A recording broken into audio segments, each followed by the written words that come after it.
Assalamualaikum warahmatullahi wabarakatuh.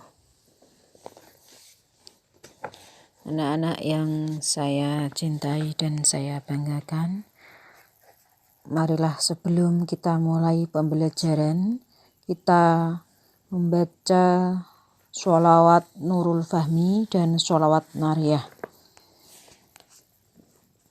Bismillahirrahmanirrahim.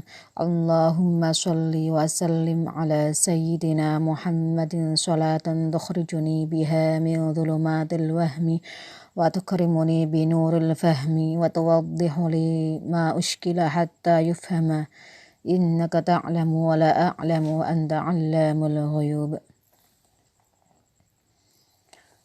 Allahumma sholli sholatan kamilatan wa sallim salaman tamman ala sayyidina Muhammadin alladhi tanhallu bihil unqadu wa tanfariju bihil qurabu wa tuqadha bihil hawaiju wa tunalu bihir raghaibu wa husnul khatimi wa yustasqal ghamamu biwajhil karim wa ala alihi wa sahbihi fi kulli lamhatin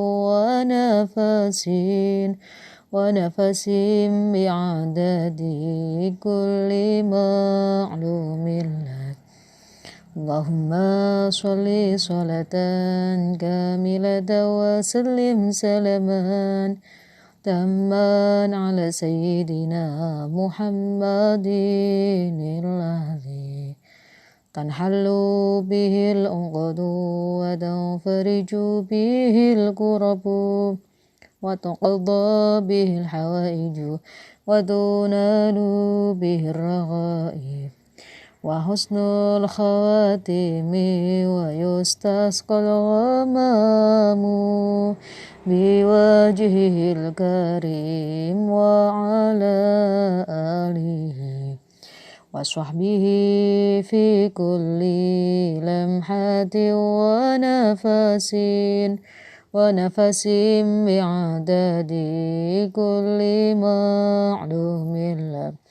Allahumma sholli sholatan kamilatan wa sallim salaman tamman ala sayyidina Muhammadin alladhi tanhallu bihil unqadu wa tanfariju bihil qurabu wa tuqadha bihil hawaiju wa tunalu bihir raghaibu wa husnul khatimi wa yustasqal ghamamu biwajhil karim wa ala alihi wa sahbihi fi kulli lamhatin wa nafasin bi'adadi kulli ma'lumin lak. Terima kasih anak-anak sudah mengikuti sholawat Nurul Fahmi dan sholawat Nariyah. Sebelum kita mulai pelajaran, kita perkenalan dulu. Nama Ibu Mutafarriqah. Tanggal lahir Kudus 19 Juli 1990. Alamat Ibu ada di Sari Gajah, Demak. Untuk pendidikan dari MI, Ibu bersekolah di MI Raudhatus Sibyan 1, Peganjaran, kemudian MTS NU Raudhatus Sibyan, Peganjaran, MA NU Hasyim Asy'ari 2, Sudimoro. Selanjutnya Universitas Islam Nahdlatul Ulama Jepara.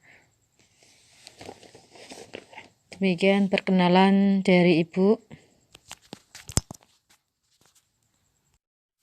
Pada kesempatan ini kita akan belajar akidah akhlak bab yang pertama, yaitu tentang akhlak mazmumah.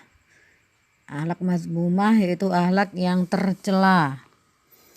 Di sini yang kita bahas ada 5. Yang pertama hubbud dunya, kemudian yang kedua hasad, 3 ujub, 4 sombong, dan yang kelima riya. Kompetensi dasar atau KD yang harus tercapai yaitu kalian harus meyakini hubbud dunya, hasad, ujub, sombong, riya, dan sifat turunannya adalah larangan agama Islam. Yang kedua, menghindarkan diri dari hubbud dunya, hasad, ujub, sombong, riya, dan sifat-sifat turunannya. Ketiga, harus bisa menganalisis makna, penyebab, dan dampak negatif dari sifat tercela hubbud dunya, hasad, ujub, sombong, riya, dan sifat-sifat turunannya. Dan kemudian yang keempat, kalian harus menyajikan hasil analisis makna, penyebab, dan dampak negatif dari sifat tercela hubbud dunya, hasad, ujub, sombong, riya, dan sifat-sifat turunannya.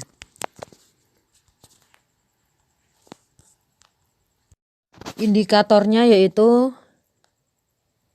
menghayati, mengamalkan sikap menghindari sifat-sifat tercela, menelaah dalil sifat-sifat tercela, menguraikan makna sifat dari tercela, memerinci sifat sebab yang dilakukan sifat tercela, menguraikan dampak negatif dari sifat tercela, menguraikan cara menghindari sifat tercela, melafalkan dalil tentang sifat tercela, dan mendiskusikan hasil analisis makna, penyebab, dan dampak negatif dari sifat tercela, hubbud dunya, hasad, ujub, sombong, riya, dan sifat-sifat keturunannya.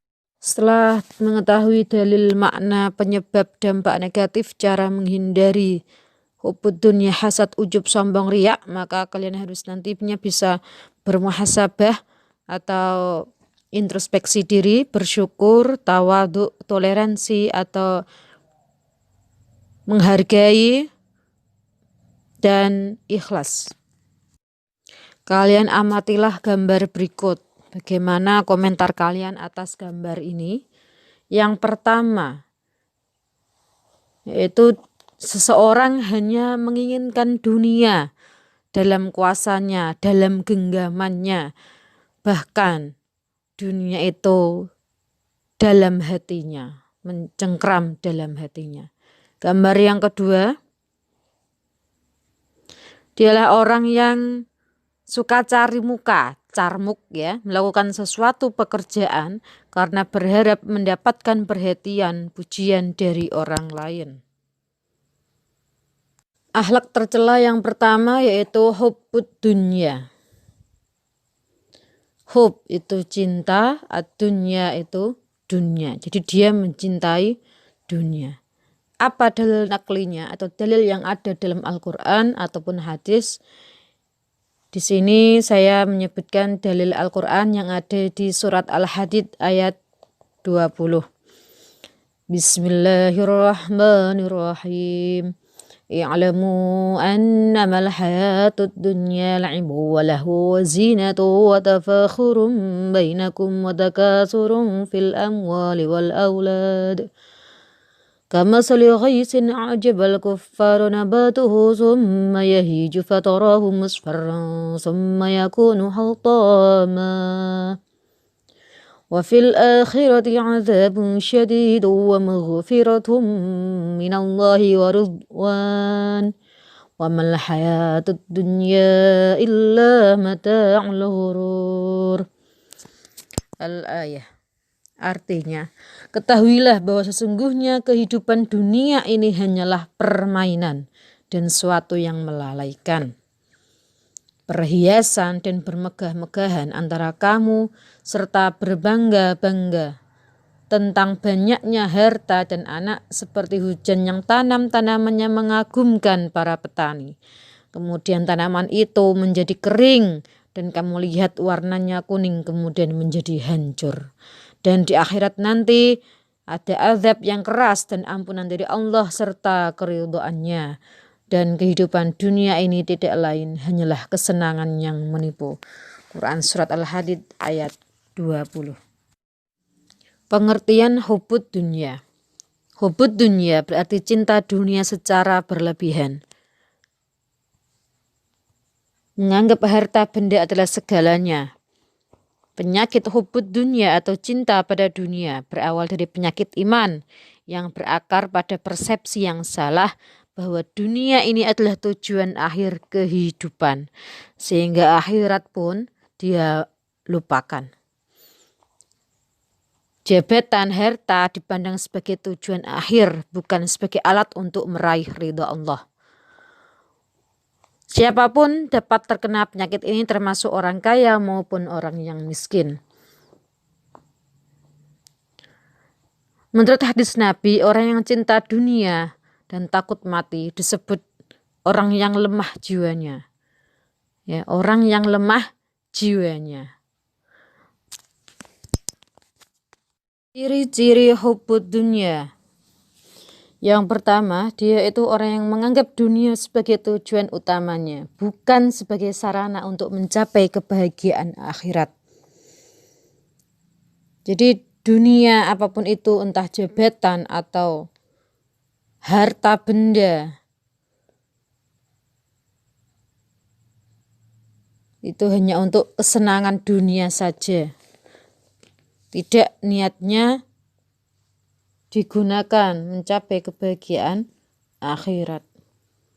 Uang tidak untuk sedekah, tidak untuk jariah dan lain-lain.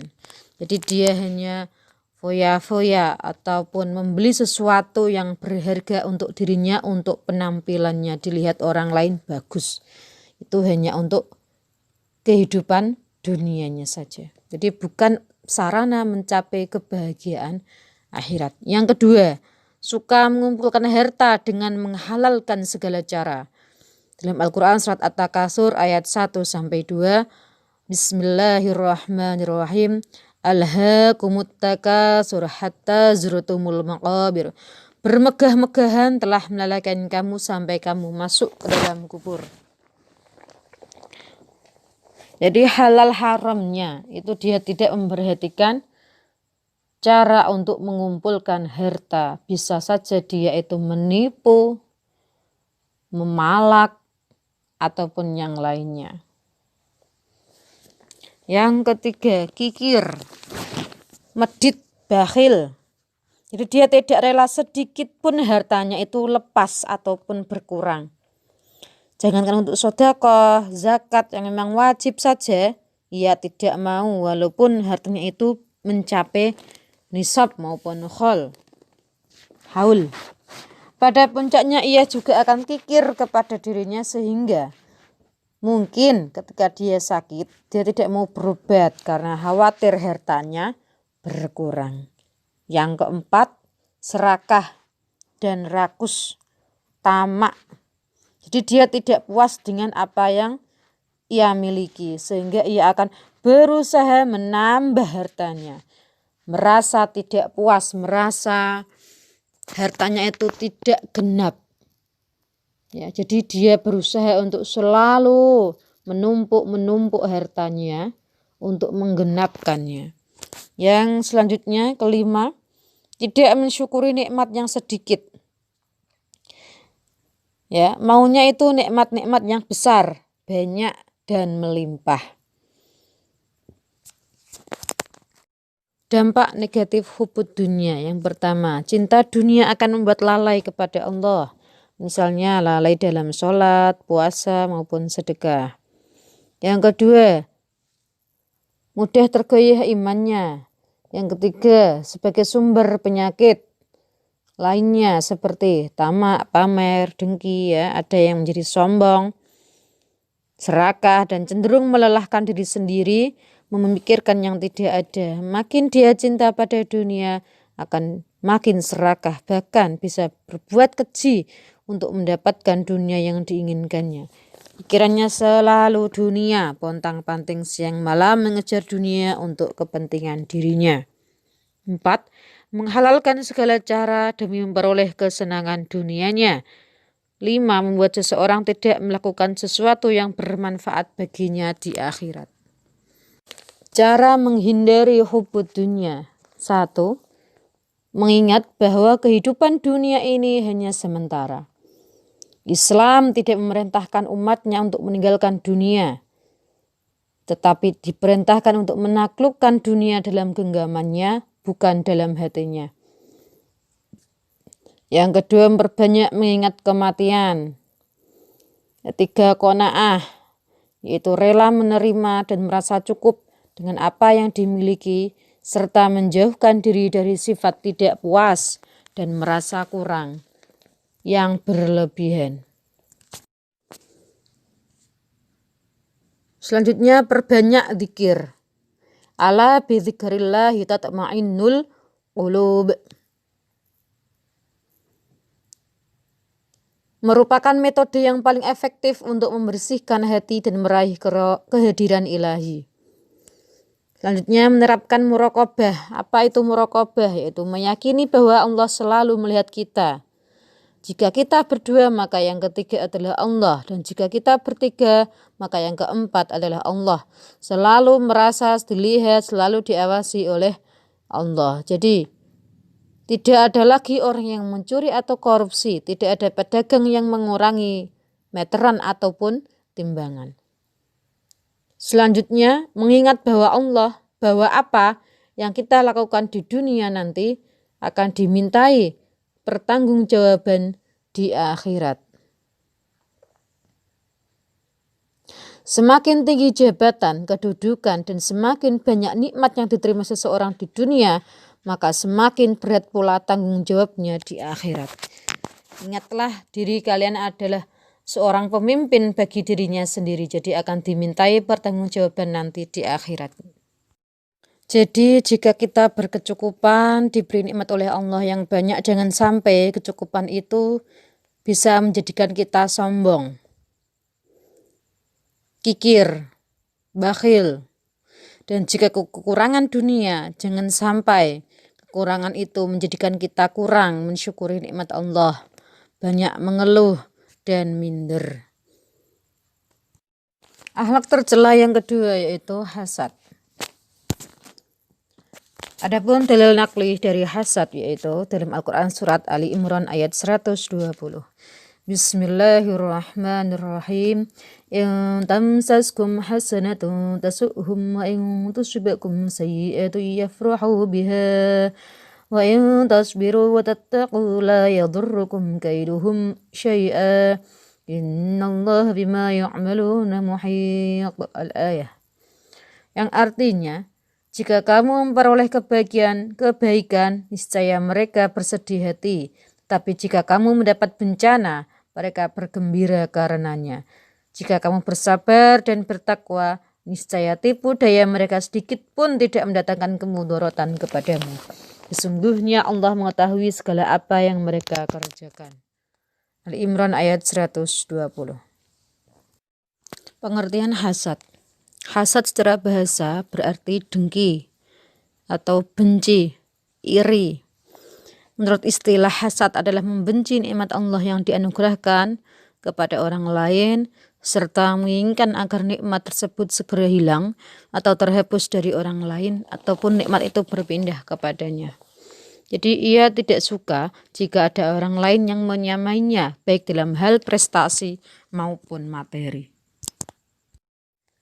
Orang yang memiliki sifat hasad selalu memandang apa yang dimiliki orang lain lebih menarik dari yang dimilikinya. Misalkan, ketika tetangga punya mobil baru, maka tergelegak hatinya. Pertama, ia mengembangkan sikap suudzon atau curiga. Dengan penuh curiga, ia menyangka dia mendapatkan mobil baru karena hasil dari yang tidak halal.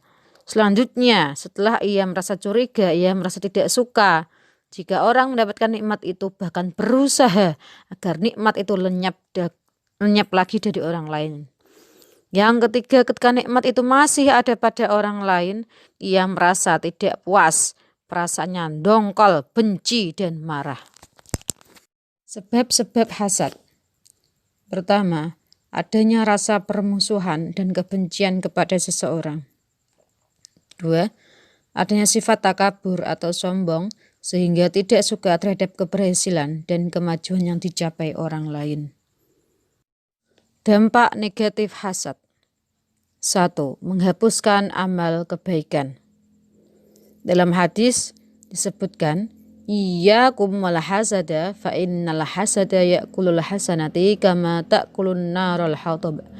Jauhilah olehmu sifat dengki, sesungguhnya dengki itu akan memakan kebajikan sebagaimana api memakan kayu bakar. Semua amal baik membutuhkan perjuangan keras. Jadi sangat disayangkan bila amal baik kita hanya lenyap dalam sekejap oleh perilaku hasad. Ibaratnya panas setahun terhapus dengan hujan sehari.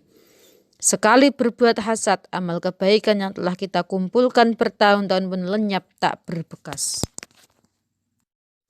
Dampak negatif hasad yang kedua, merusak tatanan masyarakat, menjadikan kehidupan masyarakat tidak harmonis lagi, tidak tulus, sehingga bisa memutus tali silaturahim antar sesama. Yang ketiga, merasa senang jika orang lain mendapatkan musibah, gelisah jika orang lain bahagia. Hatinya meronta jika orang lain mendapatkan karunia. Maunya itu semua kebahagiaan dan karunia Allah hanya diberikan kepadanya. Keempat, memutus tali silaturahim. 5. Hilangnya ketenangan dan kebahagiaan. 6. Tidak dapat menyempurnakan iman. 7. Membuat dirinya hina di hadapan Allah dan sesama. Cara menghindari hasad.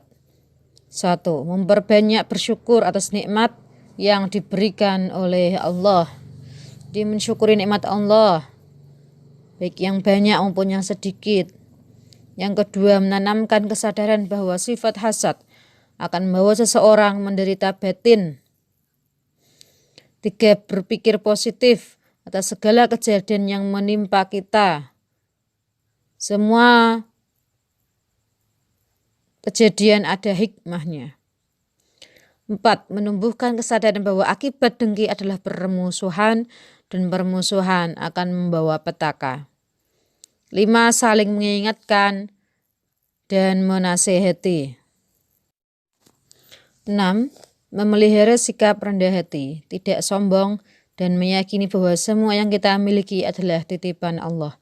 Sehingga kita tidak perlu merasa tersaingi apabila ada orang lain yang mendapatkan suatu nikmat dari Allah.